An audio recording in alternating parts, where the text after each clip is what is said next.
Hi అండి, welcome back to వసంత విశేషాలు. ఈరోజు నేను లంచ్లోకి ఏం వంటలు చేశానో మీరు చూసేయండి. పప్పు, మామిడికాయ, టమాటా, కొత్తిమీర, పచ్చిమిరకాయ పచ్చడి, వైట్ రైస్, ఇంట్లో కాచిన నెయ్యి అండి.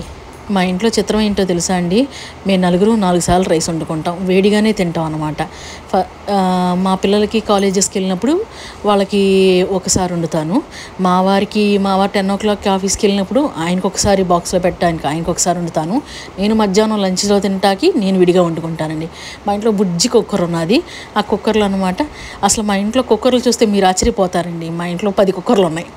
10 కుక్కర్లు చిన్నవి కొనుక్కుంటాను అనమాట. అంటే కడుక్కుంటాకి ఇబ్బంది లేకుండా అనమాట. పనమ్మాయి 1-2 రోజులు రాకపోయినా సరే ఇంకా నాకు ఇబ్బంది లేకుండా 10 కుక్కర్లు కొనుక్కున్నాను. ఇది మా పెద్దమ్మగారు కూడా అంతేనండి. మా పెద్దమ్మగారు ఇంట్లో కూడా కుక్కర్లు బోల్డ్ అని ఉంటాయి. ఇట్లాంటి విచిత్రమైన మనుషులు ఎవరైనా ఉన్నారా? కామెంట్ చేయండి. ఇవి నచ్చితే సబ్స్క్రైబ్ చేయండి. Thank you.